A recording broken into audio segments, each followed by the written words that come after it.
Andrew from C1D Paintball. This is a game of Team Deathmatch on the Heights map at Warzone Paintball. Which, by the way, before I start talking, I do the stuff, the intro stuff and that. It already says this.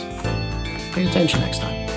Is the video running? Yeah. It's one of those moods, one of those happy moods. This is game 5 of the day, 5 of 10. You've seen a lot of these videos already. If you watch their videos, really great group 5-on-5 action. Now, usually you play 2 games on the map. You each spawn on each side, take turns. But this one was the 3rd in a row on the Heights map because at the field, Warzone Paintball, there's a lower level where the town is, as well as the Heights. Then on top of like a hill, it's actually on a mountain. They call it a mountain. I grew up in Alberta. There are real mountains there. Quebec, the mountains are cute, but they call them mountains. But anyway, it's on top of a hill, so you kind of, there's a truck there that pulls the tram, and you go up there, or you take a golf cart. You know, you feel like a VIP when you go in the golf cart and you're alone. It's like, you're not starting without me. I digress. But there was already a couple of parties being brought up to the maps, the fields on the top, which is the Saving Private Ryan, the Tires map, and the Market, and the Working Auto Fields. Anyway, so we're waiting there, and it's like, well, the ref's like, would you guys want to play another game? Even though we'd already played 2 on the Heights, it's like, you know what, why not? So we first attacked. Well, here's the thing. Generally speaking, there's a bottom and a top on it, literally on the mountain, and it's considered attack if you're on the bottom and defend on top. It really is a death match, but anyway, we're spawning on the bottom again, like we did the first game. The second game, we were on top. Both those games we lost. So we're looking at this, and we lost the back end of the town before this. So we played the previous 4 games, won the first one, lost the last 3. So we're going into this one to end the losing streak. The last time we started at the bottom on this map 2 games ago, they killed us with speed. As a matter of fact, all the games we lost on this day to the other team were basically because of their speed, their foot speed. So we're going into this, and on that first game, they ran from the top of the mountain, from the top of the what are you gonna call it? The compound. Let's call it the compound. The compound that is the Heights. And they ran down the corridor of death and got to the tower here, and were able to give us a lot of suppressing fire against us. Now, we took the room here, the 2 floors that I call the crow's nest, but we weren't able to get around that. Now, at first we're thinking, look, our fastest player is Connor. Let him run in and try, you know, if he gets to the end of the corridor of death and he just turns that, he can fire at anybody who's running in, because surely the worst case scenario, he's got good enough foot speed. Unless he falls flat on his ass, he slips. He's going to get there first, or at the same time where he can take that corner and shoot him, because once they start running down that hallway, they haven't really got anything to hide behind. But we don't take that approach. I'm going to go down that hallway.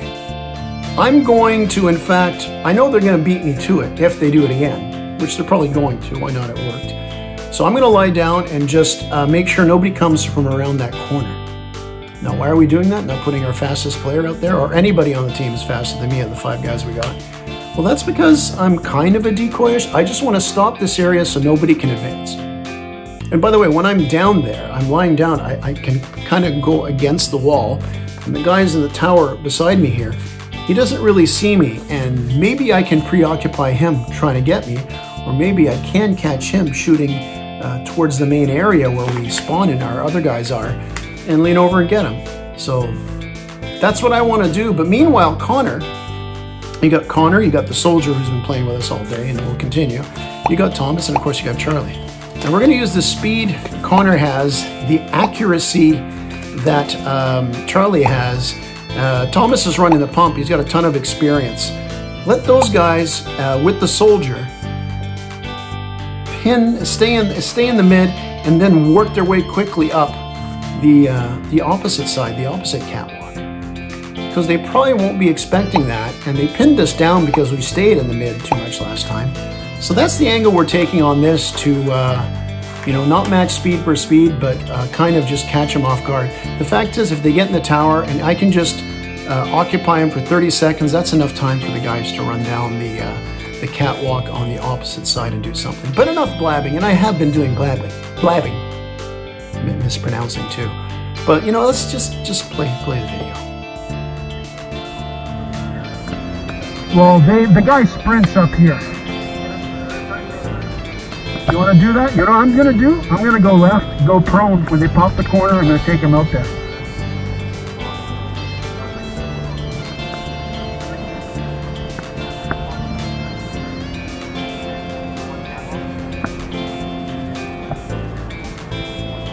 It's really narrow too.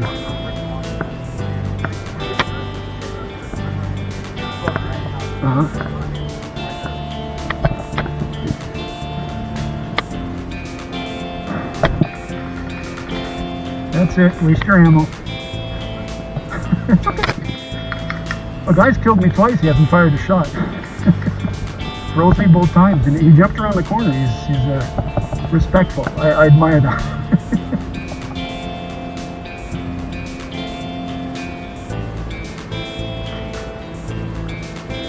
Yeah, mine.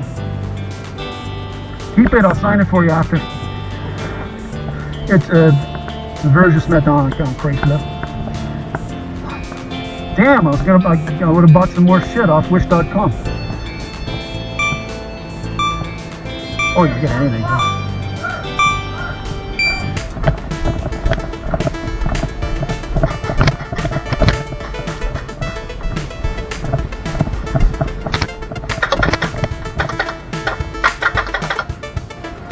I guess I'm fucked.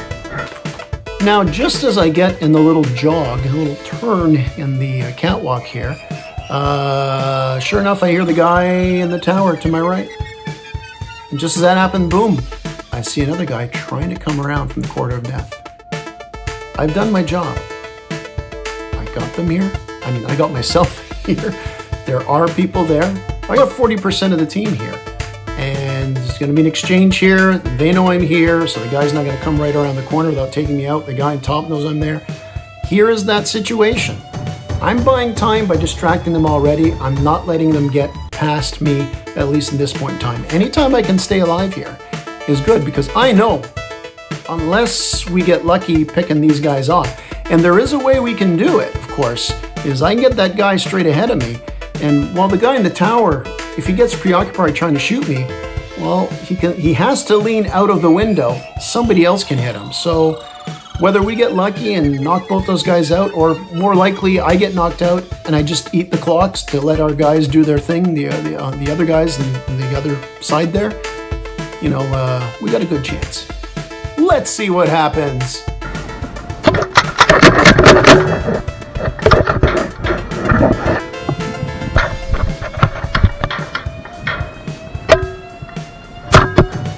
So I pepper the back wall where that guy was trying to come around the corner of death. So he's like, he's scared.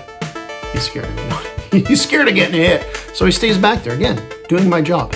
But he'll reach around with his marker, because he's right-handed.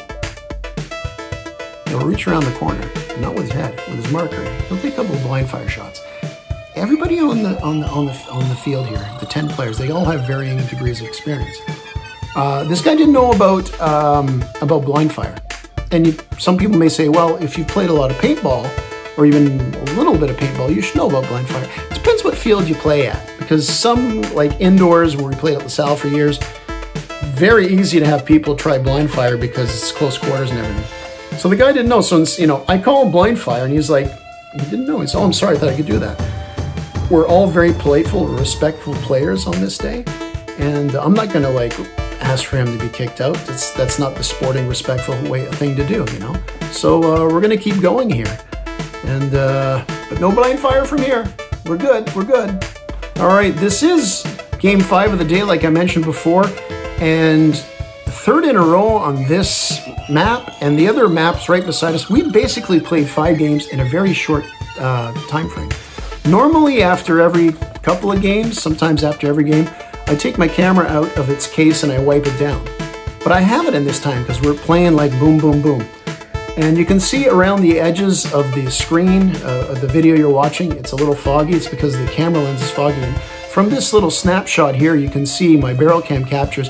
you can see this ring here. So my lens is in the middle, and that exterior is fogging up, because normally I would take it out of the case, wipe it down, it's okay.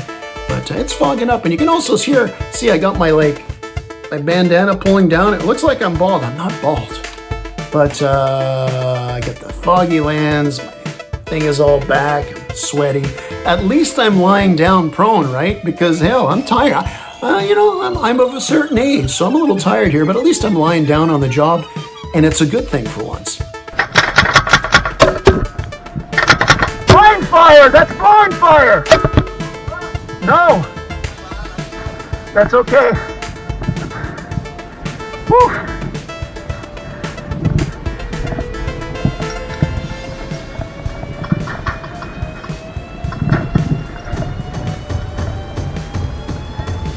Yeah, I'm fucked. So Connor calls out Dad. He wants to see what I'm up to. My first thought, by the way, is, well, I thought he was running up on the other side, so it's like, I don't know if it's going too well there. I don't know, maybe Thomas and Charlie went up the other side. But you know what? I'm going to be a little selfish here and think, yeah, I tell him that, yeah, I'm here, but I'm blanking pinned. Yeah, I'm pinned. Once in a while an F-bomb drops on a paintball field. It's a scientific fact. I reiterate it by my glasses, makes me look smart. Scientific fact, F-bombs appear on paintball fields. So, Connor's behind me, he calls out for me. I think he's going to ask me to help him, but I can't. That's why I say I'm blank and pinned. I'm hoping that he might be able to take that guy on top on the tower out, like I mentioned before, see if he's leaning, you know, trying to get me. A lot of paint flying around here. You can see through my camera that they're trying to shoot me from on top, and the guy occasionally from around the corner, but so far they're missing. But the good thing about Connor back there, though, is the guy in the tower now has got to pay attention to both of us. And Connor's actually on the first level, so if we got a guy in the second level, I mean, that guy's even more exposed up. I'm pinned here, we got the guy on top. I'm right around the corner from the hallway of death. Very popular person at this point in time.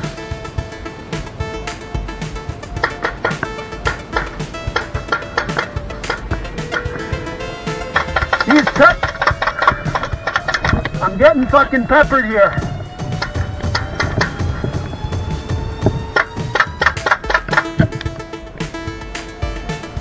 Get that guy on top when he goes to shoot me.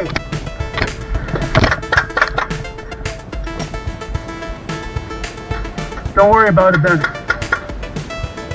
I'm gonna crawl out. I'll be out in like 10 seconds. Now I tell Connor I'm gonna crawl out. Wait a second, maybe 10 seconds, whatever it is I said. I wrote the script that I made. This is what I'm gonna do. I'm gonna kick the camera because I'm being so dramatic here. I am going to stay lying down, but you're gonna see a little movement from me, the shoulders, because I'm gonna kind of kick my feet on the ground so it sounds like to the enemy in front of me around the corner and on top that I'm going back. So I'll keep them guessing. Maybe they're gonna look a little bit forward to where they think I'm gonna be. Meanwhile, I'm still there, or they think I'm gonna withdraw.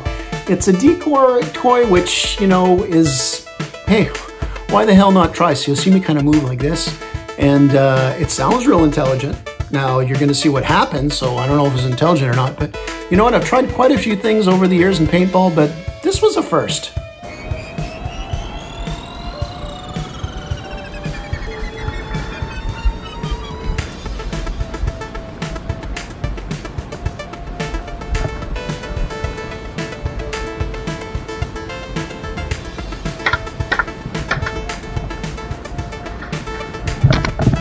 Now I spring my trap.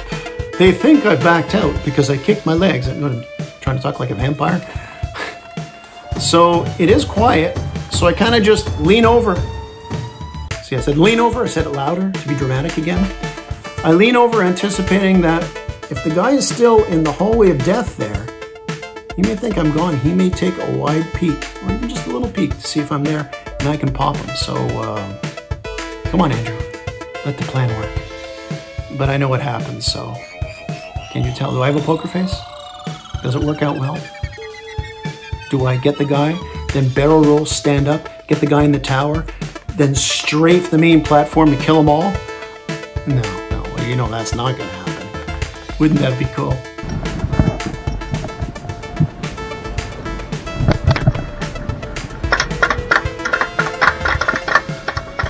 Okay, head out. Coming out.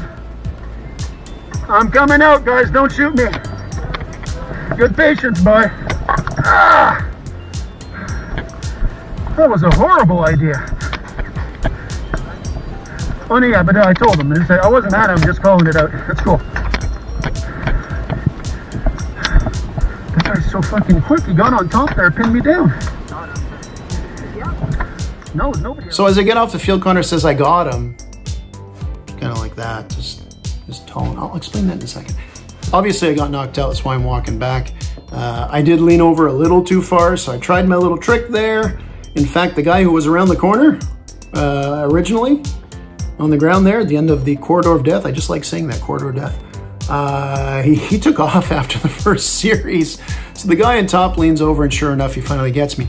But back to what Connor said, I got him.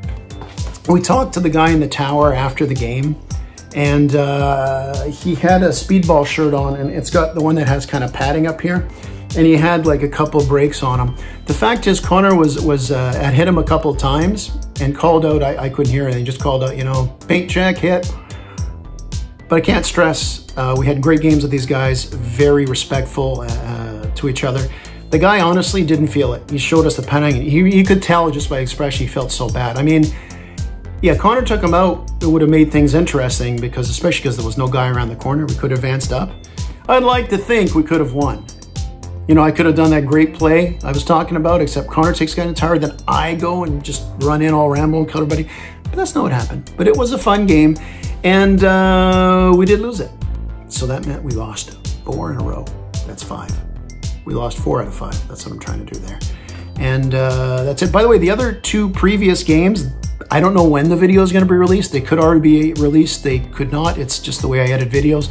I keep everybody guessing, including myself, which is kind of scary when you think about it.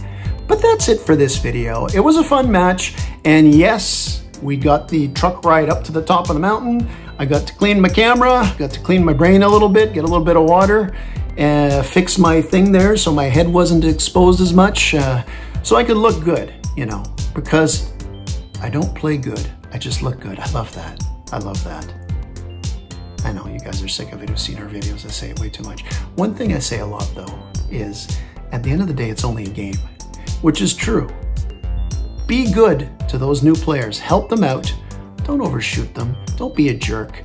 Be a good example out there. And look, and if you don't like playing with rentals, you find it brings you down, try to do private booking. Go online, use some social media, contact the field, ask them, do you have a booking of experienced players we can join? So this way, the rentals don't get in your way if helping them is not your thing.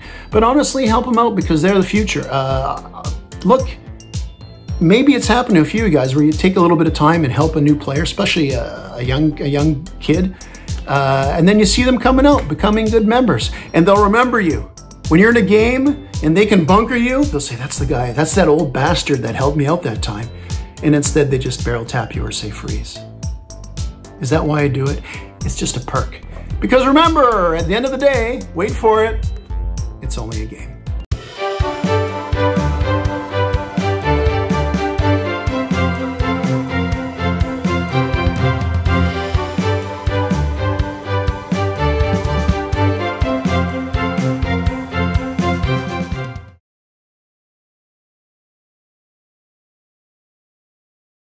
Game over.